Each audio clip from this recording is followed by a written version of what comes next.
This video is sponsored by EA. So what we're going to cover today, and I have a mouse camera, but I promise you this is going to be applicable to anybody on controller as well. We're going to discuss per optic sensitivity. Now, initially, this is actually going to be disabled, and you'll be able to change per optic multiplier, but this applies to pretty much every sensitivity. Now, the reason why I have a camera on screen is because we're going to talk about some of these sensitivity settings and how they work and how they scale.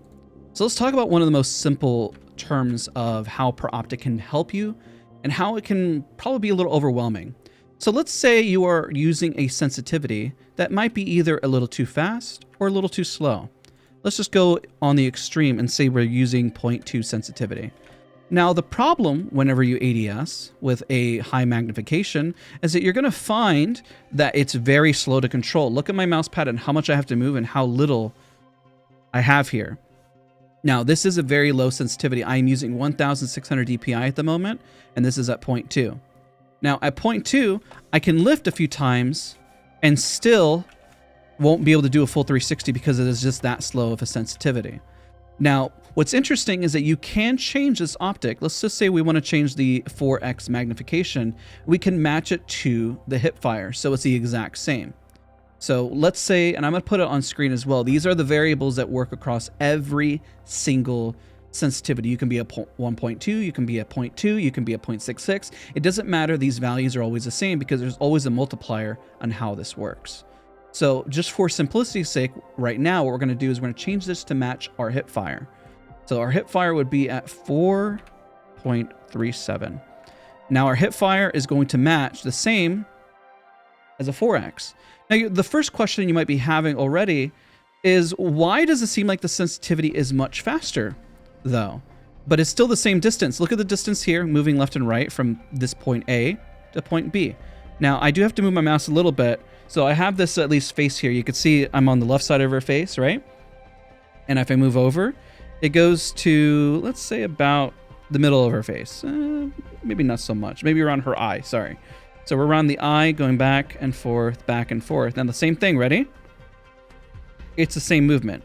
I know this is hard to see because you're not seeing the under part of the mouse, but trust me when I say we're barely moving left and right, and it is the exact same inches per 360 or centimeters per 360. I know in the comments section, I see many times individuals say, I have never used inches per 360, centimeters per 360. That doesn't really matter because unfortunately you are still using them as you're moving around.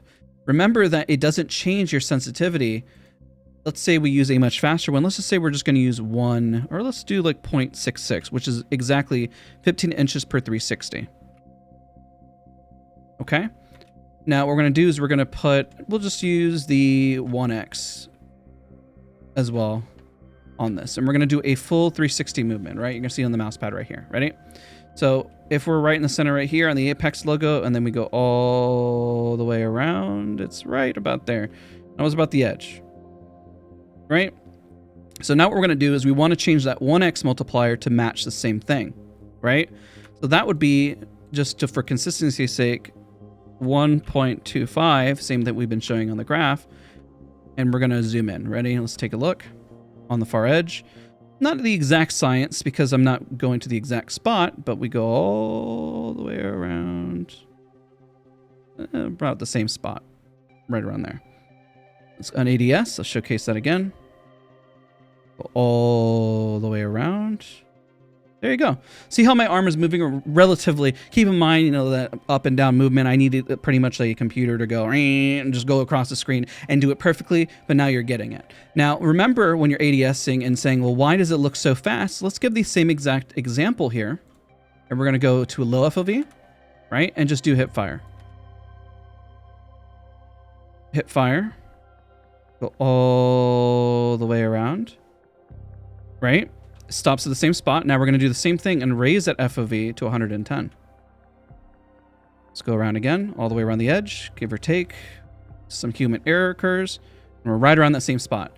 So this applies when you're using different magnifications, such as a 3x, such as a, you know, a 4x10, or even a 4x8. Let's grab a 4x8 so you can see that distance, and so it really looks super fast.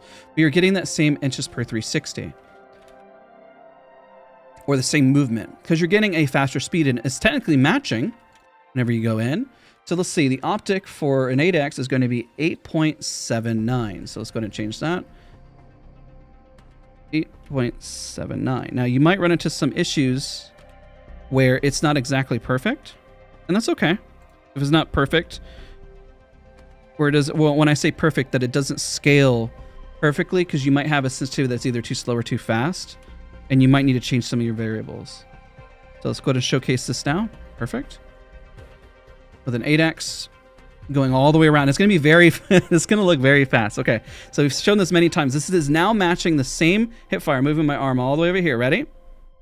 We're going to go all the way around. I mean, look, it looks super fast. I know it might be a little jarring. Okay, where am I looking? Here, right around there.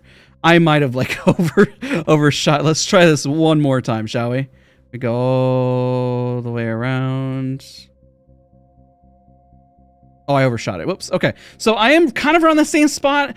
I think what happened when I moved over, I think I went down or something. And you can see it. I did it twice, but you can see where that movement is a little overwhelming when you see it. So what is the benefits and the pros and cons of this now that we understand the concept of it? Well, the benefit that you're going to have is that if you are a controller player or a mouse and keyboard player, whichever one, it doesn't quite matter, is that what you can do is, let's say you want to have a sensitivity that's able to keep up with somebody. Well, all you got to do is simply raise it or lower it to match your sensitivity, right? Let's say we wanted to slow it down because our sense is too fast. Let's say we have, I don't know, a 5 sensitivity, right? It's super fast, and then we're moving around like crazy, but we want to be able to really smooth out our aim and say that's not good enough for us. Then we're going to drop it even more. We want it at 0.2. Now we got a nice, smoother movement than the chaos that this ensues. We can do the opposite spectrum as well.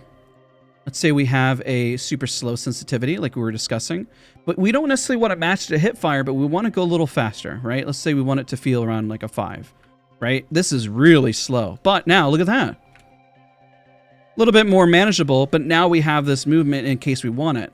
This is where you find the benefits of per Optic, because it gives you a variable to help you out in game, to either help track somebody better, to either match so it feels a little more comfortable and it mirrors it.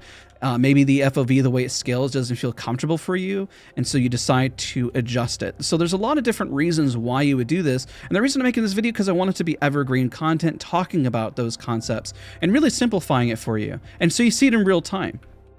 I think that there's a lot of benefits from this of people that aren't utilizing it. I will say, if you get overwhelmed with sensitivities, don't stress too much about this. This multiplier is essentially just adding 1.2 to every single one. Keeping it at 1 is perfectly okay. There's no harm or foul. Remember that changing your FOV also changes your FOV of whenever you ADS as well. See how the ADS is different, and then it's still a multiplier. See how it's not as zoomed in? There is still a multiplier, just how the sensitivities work of why they're doing this. So as you wrap up, you may be asking the questions, why has Respawn done this? Why do they make it so the FOV goes in further? Well, 1, because you have a magnification. And then 2, why did they change the sensitivities? Well, they wanted to feel organic, so whenever you're scaling in, so the sensitivity doesn't feel as fast as you saw it, right? Nobody wants to have a sniper that feels as fast as what you saw, even a very simple one, right? Now, if you use mouse acceleration, keep in mind that's an extra variable as you spin around and move around. But remember, I don't think that anybody necessarily wants their sensitivity to look like this, because this could be much harder to control. Because it's pretty much like using your Hipfire and shooting like this. Now, being out, this can look a lot smoother, right? But when you're zoomed in, it can highlight some of that shakiness that you're just not seeing. Now, if we were to zoom in, what I'll do is I'll zoom in on the editing software right now and I move around. It looks that jerky, right? You have that jerkiness, but whenever I zoom in with magnification, you're able to highlight it. So if you're aim training, you can do some other tips as well. If you're an aim trainer, you can change your FOV to match maybe an ADS such as a sniper, and you can discover and just lower your FOV when an aim trainer. If you are playing on controller and all you have is the range, well, then you can decide, well, okay, I keep up at the speed or I don't keep up the speed, and just start to change those variables and how they feel, but also change your base FOV to kind of mirror what feels most comfortable for you. So I hope this guide overall was insightful. So if we discuss what we really covered here, we really broke down the tips on what it means to do inches or centimeters per 360. If you're a controller, I guess the amount of time it takes to kind of spin, right? The time that it takes to spin is just a little different there. Now, we also discovered per optic, what it means to raise it or lower it, and the benefits and how it can help you have more dexterity and smoothness, or just garner more speed to help you keep up with the moving target. We showcase that how it looks and how it can be overwhelming, but we also showcase as well how it can really smooth things down and probably be hard to keep up if it is too slow. So I really appreciate you guys. This video was a little longer than I anticipated talking about per optic, and I hope the camera was able to help see it. I know there's some human error, but that's what you're going to experience as well. So no reason to have it be dead letter perfect. Thank you guys so much for watching. I appreciate all your support on the channel. If you enjoyed this guide, don't forget to leave a like, comment, subscribe, and I'll see you guys all in the next video. Bye, everybody.